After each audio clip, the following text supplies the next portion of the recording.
नमस्कार, आप city reporter देख रहे हैं। मैं आपके साथ ताबिश कमाल हूं। मेरे साथ मेरे सहयोगी साजिद हैं। दिल्ली में आज सुषमा स्वराज की पुण्यतिथि के मौके पर दिल्ली के जंगपुरा स्थित पार्क के अंदर 501 पेड़ लगाए गए। 501 पेड़ माँ के नाम एक पेड़ मुहिम के तहत लगाया। आपको बता दें, प्रधानमंत्री नरेंद्र मोदी ने देश की जनता से आह्वान किया है कि हर व्यक्ति अपनी माँ के नाम एक पेड़ लगाए। और इसी कड़ी में आज नई दिल्ली से बीजेपी के सांसद बासिर स्वराज ने अपनी माँ के नाम 501 पेड़ लगाने का एक कार्यक्रम किया। इस कार्यक्रम में दिल्ली की मुख्यमंत्री रेखा गुप्ता, दिल्ली सरकार के तमाम कैबिनेट मंत्री, विधायक और सांसद, पार्टी के वरिष्ठ नेता मौजूद रहे, जहां पर सभी ने मिलकर 501 पेड़ लगाए। इन 501 पेड़ लगाने का मकसद ये था कि दिल्ली के अंदर पर्यावरण को सुरक्षित किया जा सके। हर साल हम देखते हैं कि दिल्ली में पॉल्यूशन की मार होती है और इस पॉल्यूशन की वजह से दिल्ली के स्कूल, दफ्तर और कई काम करने वाली जगहों को बंद करना पड़ता है। हद तो ये हो जाती है कि बुजुर्गों को घर से निकलने पर मनाही होती है, गर्भवती महिला और बच्चों के लिए भी गाइडलाइन जारी करनी पड़ती है।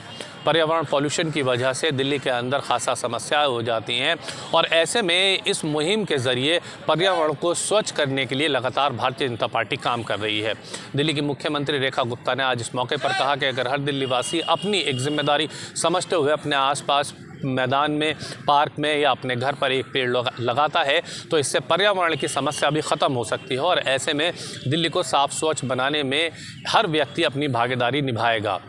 दिल्ली की भारतीय जनता पार्टी की सरकार को आम जनता ने चुना है और आम जनता ने चुनकर एक एक वोट के बदले दिल्ली में भारतीय जनता पार्टी को काम करने का मौका दिया। और आज मैं दिल्ली की जनता से अपील करती हूं कि दिल्ली की जनता को एक पेड़ मां के नाम ज़रूर लगाना चाहिए। इस मौके पर नई दिल्ली से बीजेपी सांसद बासिर स्वराज ने कहा कि आज मैं अपनी मां को याद कर रही हूं और मेरे साथ तमाम कार्यकर्ता और पार्टी के वरिष्ठ नेता मौजूद हैं जिन्होंने पेड़ लगाया और यही मेरी माँ के लिए सबसे बड़ा आशीर्वाद होगा। वीडियो जर्नलिस्ट सादित के साथ ताबिश कमाल, दिल्ली।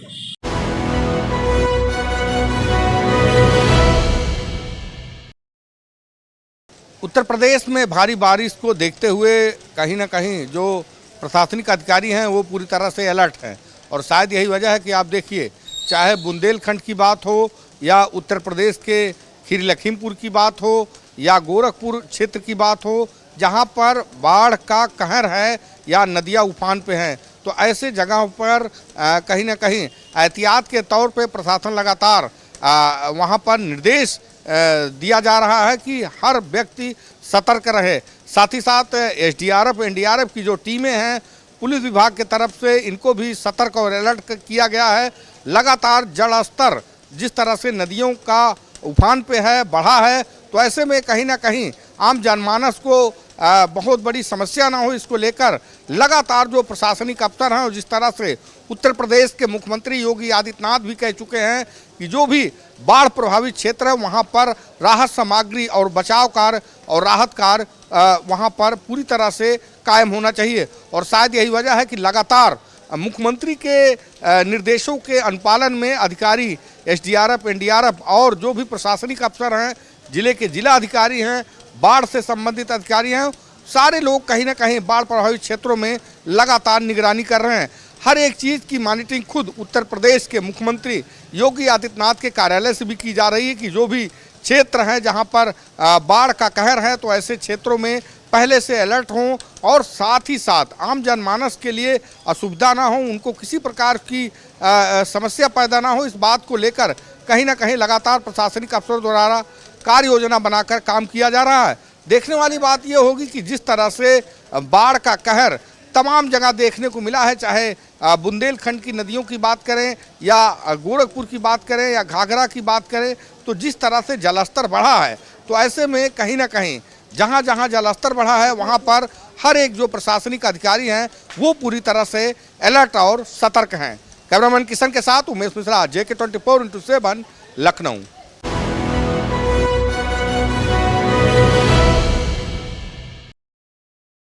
पूर्व कैबिनेट मंत्री स्वामी प्रसाद मौर्य के साथ आज रायबरेली में घटना घटी, जब अपने ही पार्टी के कार्यकर्ताओं ने उनको बुलाया, कार्यकर्ताओं से मिलने पहुंचे और वहां पर बताया जा रहा है कि करणी सेना के कुछ कार्यकर्ताओं ने उनके साथ मारपीट की घटना शुरू कर दी। हालांकि मौके पर तत्काल रूप से पुलिस ने आरोपियों को पकड़ा और पकड़ करके उन्हें तत्काल रूप से थाने ले गए। लेकिन मौके की बात करें तो स्वामी प्रसाद मौर्य रायबरेली जनपद में एक कार्यक्रम में गए थे, जहां पर रायबरेली के तमाम अन्य जगहों पर जाकर उन्हें भ्रमण करना था, अपने कार्यकर्ताओं से मिलना था। और कार्यकर्ताओं से मिलने के स्थान पर जब वो रायबरेली जनपद पहुंचे तो रायबरेली में उनके साथ बताया जा रहा है कि करणी सेना के कार्यकर्ताओं ने मारपीट की घटना को अंजाम दिया। माला पहनाते हुए उनके साथ उनको एक थप्पड़ जड़ दिया, जिसके बाद से जो स्वामी प्रसाद मौर्य के सहायक थे, जो उनके साथ उनके कार्यकर्ता थे, वो उग्र हो गए और उग्र हुई भीड़ ने उन लोगों को पकड़कर मारना शुरू कर दिया। मारपीट इतनी बढ़ गई कि पुलिस को बीच बचाव करना पड़ा। हालांकि पुलिस के बीच बचाव करने से पहले ही मारपीट जो है वो काफ़ी बढ़ चुकी थी। बताया जा रहा है कि जो 3 युवक थे ये सभी करणी सेना से संबंधित थे और करणी सेना के ये कार्यकर्ता थे। स्वामी प्रसाद मौर्य के कांवड़ियों पर दिए गए अभद्र टिप्पणी, कांवड़ियों पर दिए गए बयान के बाद से सभी उग्र थे और उग्र होने के बाद वो इस बात के इंतज़ार में थे कि कब स्वामी प्रसाद मौर्य रायबरेली जनपद पर भ्रमण पर आएंगे। रायबरेली जनपद पर जब वो भ्रमण पर पहुंचे तो साफ तौर पे करणी सेना के इन युवाओं ने उन पर हमला बोल दिया और ताबड़तोड़ हमला देखते ही जो सुरक्षा गार्ड थे उन्होंने सबसे पहले उन्हें पकड़ा, लेकिन मौके पर पुलिस मौजूद थी। मौके पर पुलिस ने तत्काल रूप से उन सभी को छुड़ाया और छुड़ाते ही थाने ले गए। हालांकि इस पूरे मामले को लेकर स्वामी प्रसाद मौर्य ने अभी तक कोई बयान नहीं दिया है। कांग्रेस के प्रदेश अध्यक्ष अजय राय ने कहा कि यह बेहद निंदनीय घटना है। किसी जनप्रतिनिधि को यूं सड़क पर कोई भी आकर अगर मार दे तो जाहिर सी बात है कि सुरक्षा व्यवस्था में चूक हुई है। उन्होंने ये भी कहा कि उत्तर प्रदेश सरकार लगातार इस तरीके की घटनाओं को अंजाम दिलाती है। उत्तर प्रदेश सरकार के तमाम मंत्री ऐसे हैं जो इस तरीके के मंत्रियों को पसंद नहीं करते और पसंद ना करने के कारण करणी सेना और अन्य युवाओं से इस प्रकार का हमला कराया गया, जो कि पूरी तरीके से निंदनीय है। वीडियो जर्नलिस्ट किशन के साथ गौरव पांडे, जगह 24/7 न्यूज़, लखनऊ।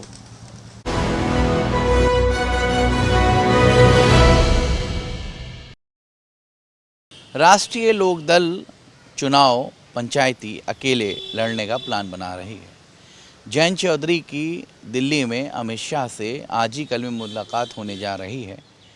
जयंत चौधरी ने बीजेपी से गठबंधन किया, जिसमें केंद्र में वो खुद मंत्री हैं और स्टेट में उन्हीं के पार्टी के विधायक बाकायदा मंत्री हैं। देखने वाली बात है गठबंधन का फलस्वरूप क्या होने वाला है। पंचायती चुनाव में क्या पश्चिमी क्षेत्र में जयंत चौधरी यानी आरएलडी, राष्ट्रीय लोकदल और भारतीय जनता पार्टी एक साथ पंचायती चुनाव लड़ेगी या अलग लड़ेगी। हालांकि जयंत चौधरी का बयान आ चुका है कि पंचायती चुनाव वो अलग लड़ेंगे ताकि वो अपने अस्तित्व को तलाश कर सकें, आखिरकार ज़मीनी हकीकत उनकी पार्टी की क्या है। अब देखने वाली बात है कि 2027 से पहले पंचायती चुनाव जो सेमीफाइनल के रूप में देखा जा रहा है, सेमीफाइनल में क्या एनडीए की गठबंधन ही के तमाम घटक दल अलग अलग चुनाव लड़ेंगे, उनकी स्थिति क्या होने जा रही, क्योंकि अगर स्थिति फ्लॉप होती है तो उनकी सीटों की भागीदारी भी 2027 में बीजेपी की तरफ से कहीं ना कहीं कम हो जाएगी। ये भी आकलन करना ज़रूरी होगा। अब देखने वाली बात है क्या परिस्थिति होती है और क्या चुनावी रणनीति होती है और क्या नतीजे होते हैं, ये तो आने वाला कल बताएगा। कैमरा पर्सन सुमित के साथ रज़ा अब्बास, लखनऊ, जेके न्यूज़।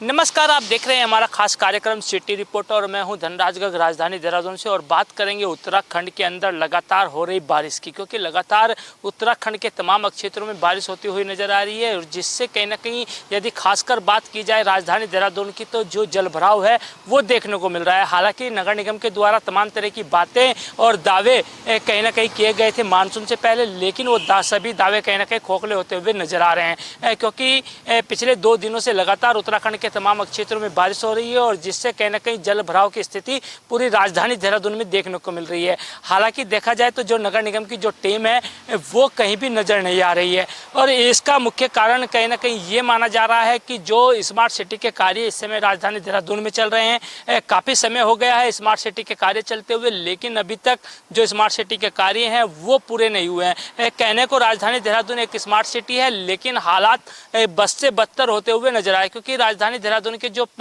मुख्य मार्ग हैं उन्हीं पर जलभराव की स्थिति देखने को मिल रही है। उसके साथ ही देखिएगा कि जो मोहल्ले के गलियों के रोड हैं या सड़कें हैं वो भी कहीं ना कहीं जलभराव से भरी हुई हैं। और इतना ही नहीं बल्कि लोगों के घरों में भी जो जल भराव है वो लगातार देखने को मिल रहा है। लोगों को काफ़ी नुकसान भी इसमें हुआ है, क्योंकि देखेगा कि पिछले दिनों से जिस तरीके से उत्तराखंड के अंदर बारिश बरस रही है, उससे कहीं ना कहीं जो जल भराव की स्थिति बनी है उससे लोगों का नुकसान हुआ है और लोगों को मुआवजे के नाम पर 4000 रुपये मिलते हैं, जिसकी कहीं ना कहीं भर्त्सना की जा सकती है। और लगातार लोगों का कहना भी है कि सरकार 4000 रुपये देती है, लेकिन वो सिर्फ एक ऊँट के मुँह में जीरे का काम करती है, क्योंकि 4000 रुपये का जो उनको अनुदान मिलता है वो किसी काम नहीं आता, और क्योंकि जो नुकसान होता है वो लाखों की तादाद में होता है, लोगों के घरों में पानी भरता है। हालांकि जो लोग हैं वो कहीं ना कहीं इससे निराश जरूर हैं, लेकिन मैं देखिएगा कि सरकार भी लगातार कह रही है कि सरकार जहां पर इस तरह की जल भराव की स्थिति होती है वहां पर हमेशा उन लोगों के साथ खड़ी रहती है। लेकिन देखने में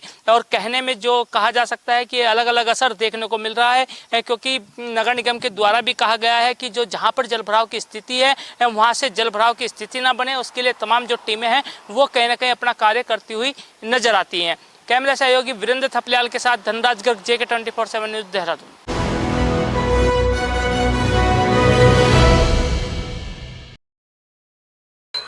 नमस्कार, आप देख रहे हैं सिटी रिपोर्टर। मैं हूं मनीष कुमार। इस वक्त मैं बिहार से सबसे बड़ी खबर दिखाने जा रहा हूं कि 6 राजनीतिक पार्टियों को जो आखिर 200 करोड़ रुपया किसने दिया। कहीं ना कहीं जो आयकर विभाग की छापेमारी जो चल रही है, बिहार में जो है फर्जी 6 राजनीतिक पार्टियों को जो है आयकर विभाग ने जो है 200 करोड़ रुपया के साथ में जो है पकड़ा है। कहीं ना कहीं एक बहुत बड़ा जो है जांच का विषय। इसी कड़ी में जो है जनसुराज पार्टी के नेता प्रशांत किशोर ने जो है गृह मंत्री अमित शाह पर कटाक्ष किया है। उन्होंने कहा कि जब वोट मांगने की समय आता है तो गृह मंत्री बिहार दौरे पर रहते हैं, लेकिन क्या बिहार के लोगों ने वोट दिया, लेकिन बिहार में उन्होंने अगर एक दिन बिताया होगा तो कहिए आखिर गृह मंत्री ने बिहार के लिए क्या किया। बिहार के कानून व्यवस्था जो दिन प्रतिदिन बिगड़ रहा है, लॉ एंड ऑर्डर खराब हो रही है, प्रशासन के नाक के नीचे जो अपराधी बेलगाम हो गए, खुलेआम जो है गोलियां तरतरा रहे, लेकिन अभी तक जो है अपराधी पर अंकुश क्यों नहीं लगा। कहीं ना कहीं जो है एक बहुत बड़ा सवाल जो प्रशांत किशोर ने गृह मंत्री पर जो है कटाक्ष करते हुए पूछा है। इसी कड़ी में मैं बिहार की विधानसभा की मैं बात करूं, बिहार विधानसभा का बहुत कम समय है, लेकिन जितने भी दल है सभी जो है एक दूसरे से कम आंकने को नहीं ले रहे हैं। सभी जो है गांव कस्बे में जा जाकर जो है काफी जोर तोर से तैयारियां कर रही है। इसी कड़ी में जो है जनसुराज पार्टी के नेता ने कहा है, मैंने जो जो वादा किया है मैं वही, मेरे वादा को जो है बिहार के जो मुख्यमंत्री है नीतीश कुमार जी वो पूरा कर रहे हैं। मैंने कहा था कि मैं सत्ता में आऊंगा तो जो बेरोजगारी दूर करूंगा, लेकिन देखिए नीतीश कुमार जी जो है जो रसोईया है उसका भी जो है मानदेय बढ़ाए हैं। कहीं ना कहीं जो है एक प्रकार का जो है जनसुराज को आने से सरकार के ऊपर जो है दबाव आ रहा है। जो जो कमियां आप देख रहे हैं सभी को जो है जनसुराज पार्टी के आने के बाद नीतीश कुमार जी ने जो फैसला ले रहा है कहीं ना कहीं बहुत अच्छा उनका जो निर्णय है। अगर ऐसा नहीं लेते हैं बिहार की जनता भली भांति समझ गए हैं कि सरकार को आने से और पार्टी बनने से क्या फायदा होता है। कहीं ना कहीं जनता पर हम छोड़ते हैं और बिहार की जनता जो है फैसला करेगी। मैं बता दूं बिहार विधानसभा के चुनाव में चाहे एनडीए गठबंधन हो चाहे इंडिया गठबंधन हो, दोनों दल किसी से एक दूसरे से कम आंकने को नाम नहीं ले रहे हैं। नेता प्रतिपक्ष जो तेजस्वी प्रसाद यादव है लगातार जो है जनता के बीच में जा रहे हैं, कई बार जो है जनसभा भी कर रहे हैं, जनता का उनके प्रति भी काफी जो है आशीर्वाद मिल रहा है। लेकिन एनडीए में भी जो है सीट शेयरिंग को लेकर जो देखा जा रहा है कि काफी जो है खींचतान शुरू है। अभी एनडीए की एक बड़ी बैठक जो है पटना में होने जा रही है। अब देखना है आगे निर्णय क्या होता है। आप देख रहे हैं सिटी रिपोर्टर, मैं अपने सहयोगी कैमरामैन के साथ समस्तीपुर बिहार से।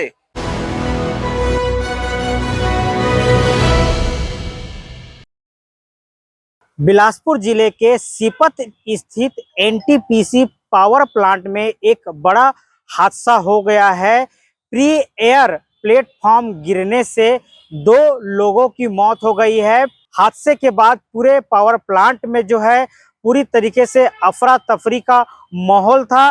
मौके पर जो है सूचना मिलते ही प्रशासनिक अमला पहुंचा और इस पूरे मामले को लेकर के जो है फिर जो है काबू पाया गया। आपको बता दें कि जो है सीपत स्थित पावर एनटीपीसी का जो पावर प्लांट है वहां पर जो है एनुअल मेंटेनेंस का कार्य चल रहा था।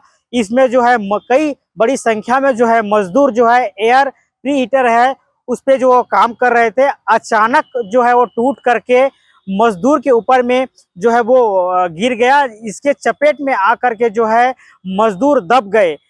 इसके बाद तो जो है आनन फानन में घटना होने के बाद तो जो है मजदूरों को जो है बिलासपुर के सिम्स हॉस्पिटल ले गया गया, जहां पर 2 मजदूरों ने जो है दम तोड़ दिया। वहीं 5 लोग इस हादसे में घायल हो गए। वहीं इस हादसे की खबर सुन करके जो है प्रबंधक के द्वारा जो है प्लांट के गेट को जो है बंद कर दिया। इसके बाद जो है वहां पर मजदूर संगठन और लोकल जो लोग हैं काफी नाराजगी जो है जाहिर की और प्रबंधक के खिलाफ जो है जमकर के नारेबाजी की। वहीं इस पूरे मामले को लेकर के एनटीपीसी प्रबंधक के द्वारा जो है किसी प्रकार का कोई आधिकारिक पुष्टि नहीं हुआ है कि हादसा आखिर क्यों हुआ है, किसके चलते हुआ है और इस हादसे में कितने मजदूरों की मौत हुई है। हालांकि इस तरीके के जो हादसे होने के बाद आखिर जो है कोई भी प्रबंधक या प्लांटों के आंख क्यों खुलते हैं, उससे पहले इन बारीकी चीजों पर जो है क्यों ध्यान नहीं जाता है। अब देखना ये होगा इस हादसे के बाद आखिरकार इसकी जिम्मेदारी कौन उठाता है। फिलहाल इस मामले को लेकर के जो है अभी कुछ बयान नहीं आया है और अब देखना ये होगा कि आखिर ये जांच के पता चलेगा कि आखिर ये हादसा क्यों हुआ, किस लिए हुआ, ये सब जांच का विषय है। कैमरामैन नोमेश के साथ शंभू राही, JK24 न्यूज, रायपुर।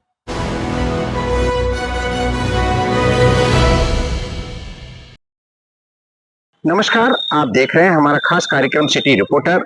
मैं हूं विजेंद्र सिंह, उत्तर प्रदेश के जनपद संभल से। बात करेंगे संभल में सबसे बड़ी खबर की। आपको बता दें, कल बृहस्पतिवार को संभल के लिए एक बहुत बड़ा दिन होगा।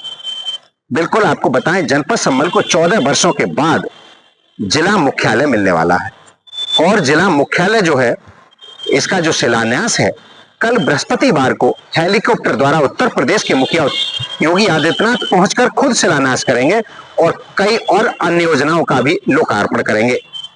एक बार प्रकाश डालते हैं जनपद संभल के जिले की किस तरह से कहानी रही है। आपको बताएं, वर्ष 2011 में मायावती सरकार ने जनपद बदायूं की गुन्नौर और मुरादाबाद की चंदोसी और संभल तहसील को मिलाकर के भीमनगर नाम से जिला बनाया था, लेकिन जिले के मुख्यालय को लेकर लगातार खींचतान चलती रही। आपको बताएं, 2012 से लेकर और 2016 तक लगातार प्रदर्शन हुए जनता के द्वारा, अधिवक्ताओं के द्वारा और जिले के मुख्यालय को लेकर खींचतान लगातार चलती रही। आपको बताएं, मायावती सरकार जाने के बाद सरकार बदली और सपा सरकार आई। सपा सरकार ने जिले का नाम भीमनगर से बदलकर संभल रख दिया।